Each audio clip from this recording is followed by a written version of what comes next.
Hello class, today we will do chapter 4 Directive Principles of State Policy.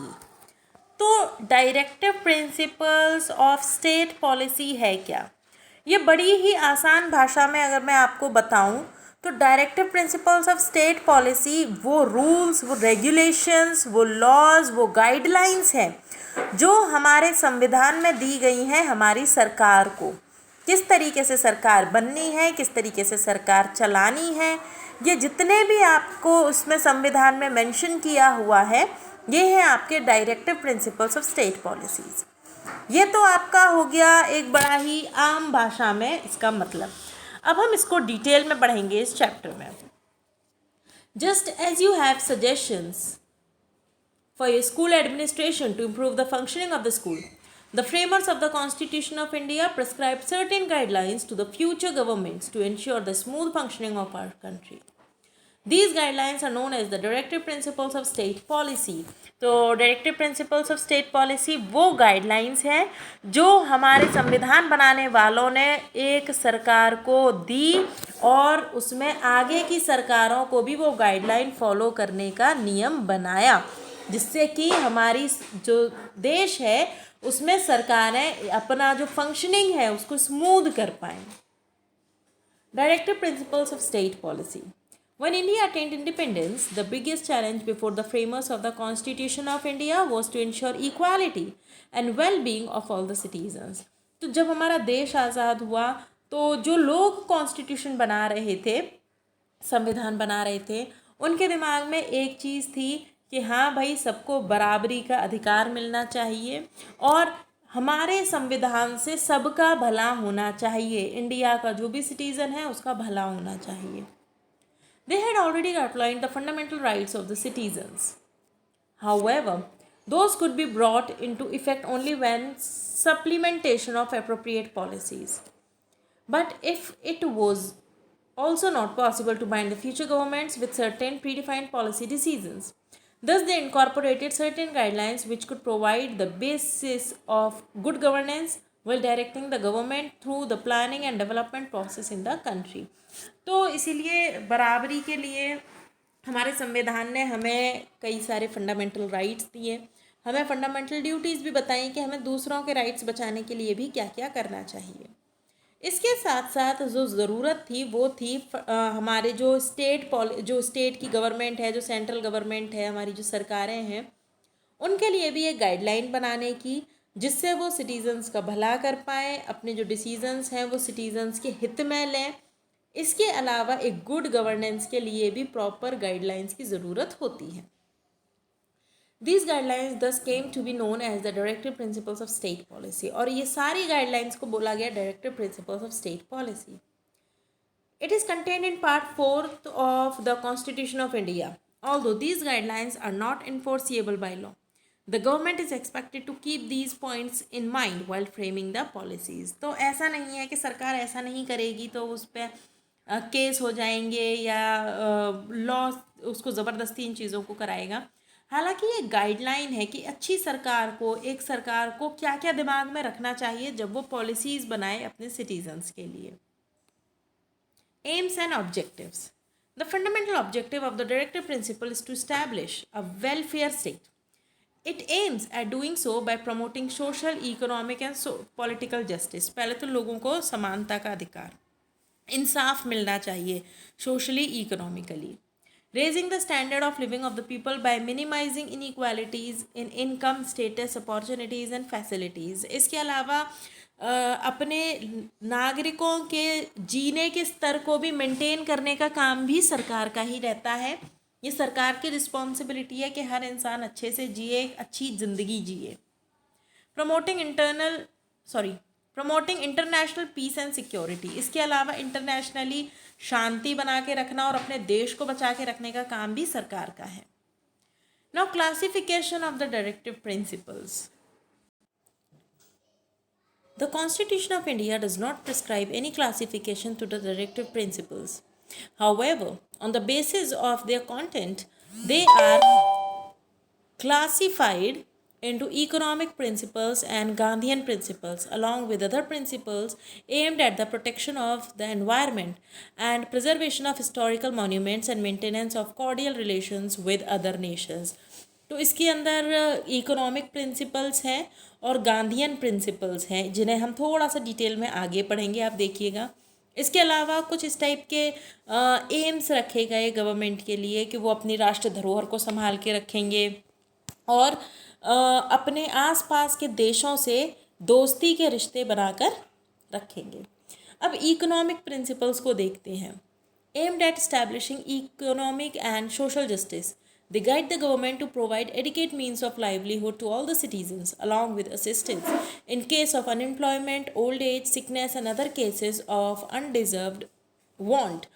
तो इसमें सबसे पहले तो इकोनॉमिक तरीके से लोगों को बराबर करना, और किसी वजह से किसी पर रोज़गार नहीं है, उसको नहीं मिल पा रहा है पैसा, उसको खाना नहीं मिल पा रहा है, बूढ़े लोग हैं या ऐसे लोग हैं जो अंडर प्रिविलेज्ड हैं, जिन तक किसी भी तरीके की मदद नहीं पहुंच पा रही है, पढ़ाई लिखाई नहीं पहुंच पा रही है, उनके खाने तक को नहीं है, ऐसी कंडीशन में गवर्नमेंट को एंट्री करनी होती है। Ensure equal pay for equal work for both man and women, इसके अलावा आदमी और औरत अगर काम कर रहे हैं और बराबर काम कर रहे हैं तो उनको पैसा भी बराबर मिलना चाहिए। इसकी जो सिक्योरिटी है वो गवर्नमेंट के पास है। Maintain just and humane conditions of work including maternity relief. Maternity relief का मतलब होता है कि अगर किसी के बच्चा होता है तो उस फीमेल को छुट्टियां दी जाती हैं। इसके अलावा जहाँ कहीं भी कोई काम कर रहा है उसके लिए एक अच्छा एनवायरनमेंट बना के रखना भी स्टेट का ही काम है, सरकार का काम है कि वो बना कर रखे, लोगों को ऐसी सिचुएशन ऐसी कंडीशन प्रोवाइड कराए जिसमें वो प्रॉपरली काम कर पाएँ। Prevent the concentration of wealth and exploitation of workers, especially women and children, against works inappropriate for their age and strength. Secure participation of workers in the management of industries. तो management में जो बनता है industries में उसमें एक आदमी workers की तरफ से ज़रूर होता है, यानी जो वर्कर्स होते हैं उनकी तरफ से एक आदमी जाता है जो कि जितनी भी पॉलिसीज़ या लॉज बनते हैं उस इंडस्ट्री के, उस कंपनी के, उसमें अपना बात रखता है कि जो वर्कर्स हैं उनके हित में क्या चीज़ है। Ensure decent standard of living for all. दूसरे हैं Gandhian principles. These principles draw inspiration from the socio-economic program of Mahatma Gandhi, launched during the freedom struggle of our country. These include establishment of village panchayats as local self-governing bodies. तो local governing bodies होनी चाहिए, क्योंकि हमारे आसपास के जो लोग हैं अगर वो हमारे लोकल गवर्नमेंट को देखेंगे तो वो हमारी दिक्कत परेशानियों को ज़्यादा समझते हैं एज़ कम्पेयर टू ऐसी सरकार जो सेंट्रल में बैठी है। तो हमें लोकल गवर्नमेंट की ज़रूरत होती है, विलेज पंचायत की ज़रूरत होती है। Promotion of cottage industries in rural areas, ग्रामीण क्षेत्र में छोटी छोटी इंडस्ट्रीज़ का चलना भी ज़रूरी है। Provision of free and compulsory education for all children up to 14 years of age, 14 साल तक की उम्र के बच्चों के लिए निःशुल्क शिक्षा यानी कि फ्री में पढ़ाई भी अवेलेबल कराना सरकार का काम है। Protection of educational and economic interests of the scheduled caste, scheduled tribes and other backward classes and weaker sections such as women and children in the society. इसके अलावा schedule caste, schedule tribe, backward classes को protect करने का काम भी सरकार का है और ऐसे सेक्शंस को प्रोटेक्शन प्रोवाइड करने का जिन्हें नुकसान पहुंचाना बहुत आसान है, जैसे कि विमेन है, विमेन को नुकसान पहुंचाना बहुत आसान होता है, चिल्ड्रन को नुकसान पहुंचाना बहुत आसान रहता है। तो इस टाइप के जितने भी ग्रुप्स हैं इनको भी प्रिजर्व करने का काम, इनको बचा कर रखने का काम, इनको प्रोटेक्शन देने का काम भी सरकार का है। Increase the level of nutrition and improve public health. Prohibition on the consumption of intoxicating drugs and drinks injuries to health. Organization of agriculture and animal husbandry on modern and scientific lines. इसके अलावा agriculture और animal husbandry के लिए भी नई और improved guidelines और technology लाने का काम भी सरकार का है। अब बाकी के प्रिंसिपल्स को देख लेते हैं। Provision of equal justice and free legal aid to make justice accessible to all citizens. एक तो सबको अधिकार मिले, इसके अलावा इंसाफ मिले और इस टाइप का एनवायरनमेंट क्रिएट करना कि सिटीजन्स अपने अधिकारों के लिए, अपने इंसाफ के लिए लड़ पाएँ। Protection and improvement of the environment by safeguarding wildlife and vegetation of the country. Wildlife और वेजिटेशन यानी फॉरेस्ट को, इकोसिस्टम को भी प्रिजर्व करने का काम भी सरकार का रहता है और उसको इम्प्रूव करने का भी। आप देखना, ये जितने भी मॉन्यूमेंट्स होते हैं, जितनी भी सेंचुरीज होती हैं, पार्क्स होते हैं, इन सबको सरकार मेंटेन करती है। Protection and preservation of historical monuments from destruction. जितनी भी हमारी धरोहर है जो राजा महाराजाओं ने, मुगल्स ने बनाकर हमें दे दी, हमारे इंडिया को, इन सब को बचाकर और इनको रिपेयर कराना, इनको मेंटेन करने का काम भी सरकार का है। Establishment of uniform civil code, separation of the judiciary from the executive, यानी जुडिशियरी को बचा कर रखना। अगर कोर्ट, जज, वकील यही लोग सरकार के अंडर काम करेंगे तो सब सोच के देखो कि ये तो सरकार के हित में काम करेंगे। तो जुडिशरी को बचा कर रखना, भाई जज बेचारा क्या करेगा अगर सरकार की तरफ से काम करेगा, तो सोच सकते हो आप उस कंडीशन को, तो सरकार के हित में ही फैसले देगा। तो इस टाइप के मसलों पर जुडिशरी को बचाने का काम भी सरकार करती है, सेपरेट करने का काम। Promotion of international peace by maintaining cordial relations with other nations, promotion of respect for international treaties and law, and fostering the settlement of disputes through negotiations. Implementation of the directive principles. The central and state governments of our country have implemented various programs to give effect to the directive principles of state policy, जैसे कि right to education. It provides free and compulsory education to all the children between the age of 6 and 14 years, यानी कि 6 से 14 साल की उम्र के बच्चों को फ्री में शिक्षा देने का काम सरकार कर रही है, हो रहा है। 73rd and 74th Constitutional Amendment Act. The acts have provided for the setting up of local self-governing bodies in rural and urban areas of our country. तो गांधीयन प्रिंसिपल ने क्या कहा था? उसमें था कि लोकल बॉडीज़ होनी चाहिए, लोकल गवर्नमेंट होनी चाहिए, जिससे कि लोग अपनी परेशानियों को उनके सामने रख पाएँ। तो 73rd और 74th कॉन्स्टिट्यूशनल अमेंडमेंट में ये हुआ। They have also provided for the reservation of seats for women in these bodies. तो लोकल, जैसे पंचायत के चुनाव होते हैं, प्रधान के चुनाव होते हैं, तो इसमें भी विमेन के लिए अलग से सीट रहती हैं। Mahatma Gandhi national rural employment guarantee act, this is मनरेगा। The act acknowledges the right to work and thereby guarantees at least 100 days of paid employment to semi and unskilled labor. इसमें है कि अगर कोई अनएम्प्लॉयड है, उसको ज़्यादा काम करना नहीं आता है, वो अपने जीने के लायक पैसा नहीं कमा रहा है, तो उसको कम से कम 100 दिन का रोज़गार गवर्नमेंट देगी और उन 100 दिनों का पैसा गवर्नमेंट ऐसे लोगों को देगी।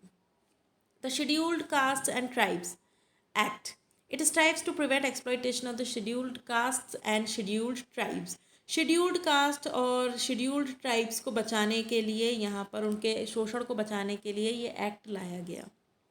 Minimum wages act, the act ensures fair payment to workers. उसमें था ना, हमने पिछले में पढ़ा था कि चाहे आदमी काम करे चाहे औरत काम करे, पैसा बराबर मिलेगा दोनों को, अगर वो दोनों समान काम कर रहे हैं तो minimum wages act.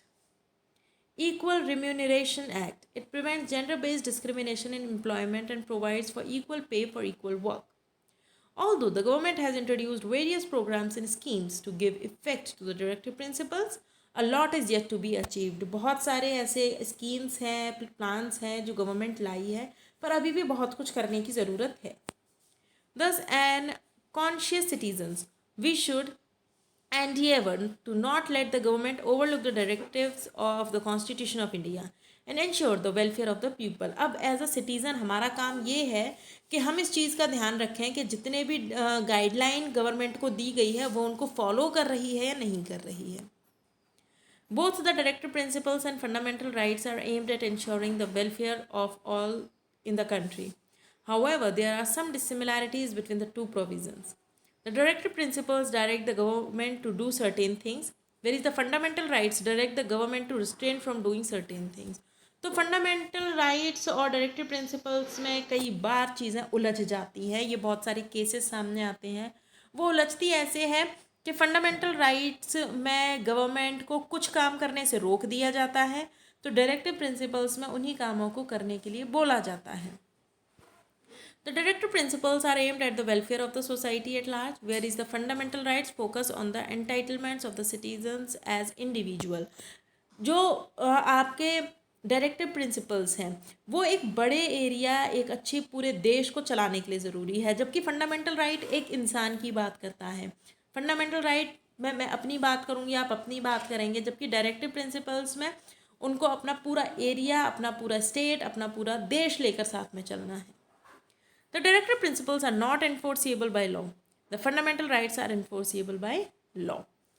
Now, we have completed with this chapter. Soon you will be provided with the question answers of this chapter.